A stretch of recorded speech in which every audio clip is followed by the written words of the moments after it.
हम जो यहाँ खड़े हो पा रहे हैं सिर्फ उनकी देन है, उनकी बदौलत है, नहीं तो हमारी ये औकात नहीं थी। जो मनोवादी लोग थे, अब आप जानते हैं कि उनकी विचारधाराएं क्या थी, अभी भी वही विचारधाराएं हैं। मगर हम चाहते हैं हमारे लोग हों कि संविधान खत्म करना किसी के बाप और दादा की ताकत नहीं कि वो कभी एक इसका पन्ना भी हिला पाए, ठीक है।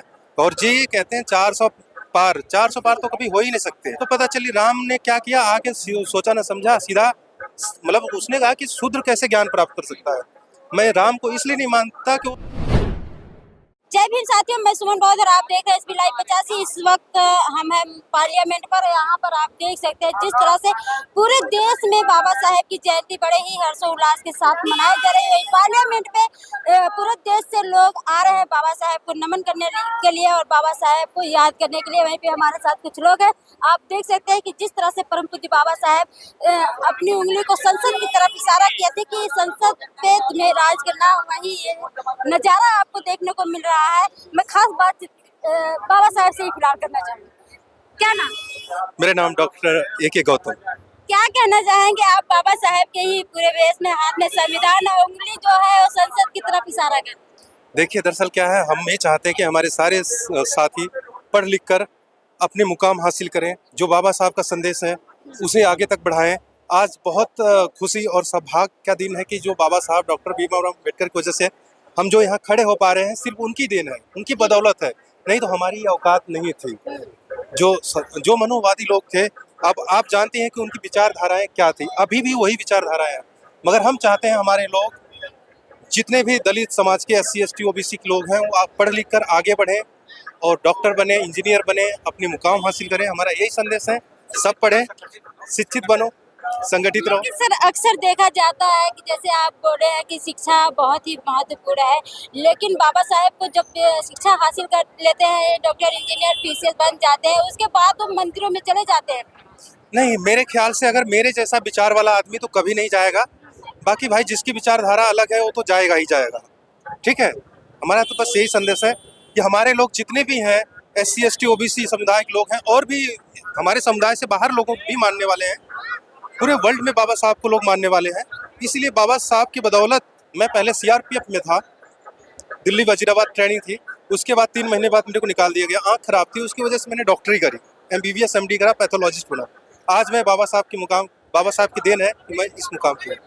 सर आज जो है कि 14 अप्रैल और बाबा साहेब की 133वीं जयंती बड़े ही हर्षोल्लास के साथ पूरे विश्व में मनाई जा रही है। लेकिन वही जो है कि एक नरेंद्र मोदी जी का, जो हमारे प्रधानमंत्री जी है, उनका एक बयान आ रहा है कि बाबा साहेब भी आ जाए तो भी संविधान नहीं खत्म होगा। क्या यह शोभा देता है एक प्रधानमंत्री के मुंह से? देखिए दरअसल क्या है, जो मनसा है, मैं राजनीति से थोड़ा परे हूँ, मगर मैं इतना भी जानता हूँ कि संविधान खत्म करना किसी के बाप और दादा की ताकत नहीं कि वो कभी एक इसका पन्ना भी हिला पाए, ठीक है। और जी ये कहते हैं 400 पार तो कभी हो ही नहीं सकते। आपको भी पता है कि वो जीतते कैसे हैं और जनता को भी पता है कि वो जीतते कैसे हैं, ठीक है। हमारा यही सर दावा तो कर रहे हैं ना। दावा करने से कुछ नहीं होता, जनता जानती है। अभी चुनाव तो अभी हुआ नहीं है, अभी 19 तारीख से चालू है, उसके बाद हम देखेंगे कि होगा क्या। नतीजा आने दीजिए, फिर हमसे मिलिए, हम बताएं। क्या लगता है जो अम्बेडकरवाद है ब्राह्मणवाद पर हावी हो? अम्बेडकरवाद हावी हो चुके हैं, ब्राह्मणवाद आप पीछे देख लो, कितने पखंडी बाबा बंद हो गए, बंद हो रहे नहीं हो रहे। देख रहे हैं राम मंदिर बनवा रहे हैं। राम मंदिर बनवाने से किसका उद्धार हुआ है? लेकिन लोग तो जा रहे हैं ना। नहीं, हमारे जैसा लोग तो नहीं जाता, गरीब वहाँ एंट्री भी नहीं है गरीबों को, दबे कुचले लोग तो जाते ही नहीं है। अरे वो सिर्फ धंधा है, अब धंधा चलाना है, उनकी राजनीति है, उन्हें उद्घाटन करना था, इसलिए धंधा आप कर रहे हैं, लेकिन जनता उसी में खुश है, लोगों की आस्था उसमें है। भाई देखो, जिसकी आस्था जिसमें है। आप एक बात बताओ, राम भगवान थे या राम एक राजा थे? बताओ सर आप ही बताइए। राम भगवान है या एक राजा है? सर मैं तो नहीं भगवान मानती। आप नहीं मानती ना, हम भी नहीं मानते, क्योंकि वो राजा थे। जब एक बात बताओ, एक सिंपल सी साधारण सी बात है, राम भगवान ने उस टाइम जब एक दलित समुदाय का बच्चा, क्या नाम उनका, शूद्र जो संभुक, उनको ज्ञान प्राप्त हुआ, तो उनकी वजह से एक ब्राह्मण के पेट में दर्द हो गया कि उसका बच्चा बीमार हो गया, उसकी वजह से राम को ये चीजें पता चली। राम ने क्या किया, आके सोचा ना समझा, सीधा मतलब उसने कहा कि शूद्र कैसे ज्ञान प्राप्त कर सकता है। मैं राम को इसलिए नहीं मानता कि वो शूद्र को मार दिया था, इसलिए राम की मैं किसी भगवान की पूजा नहीं करता। बाबा साहब का कहना है आप शिक्षित बनो, संगठित रहो और किसी को पूजने की जरूरत नहीं है। शिक्षा वो शेरनी का दूध है, जो पिएगा वो दहाड़े।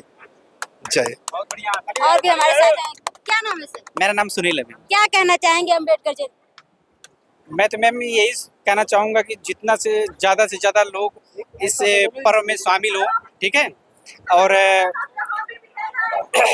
सारे लोग शिक्षित हो, संगठित हो और संघर्ष करें। बिना संघर्ष का कुछ नहीं होता। पढ़े लिखे 2 रुपये कमाओ, ठीक है, लेकिन 1 रुपये खाओ, 1 रुपये अपने बच्चे की पढ़ाई में लगाओ।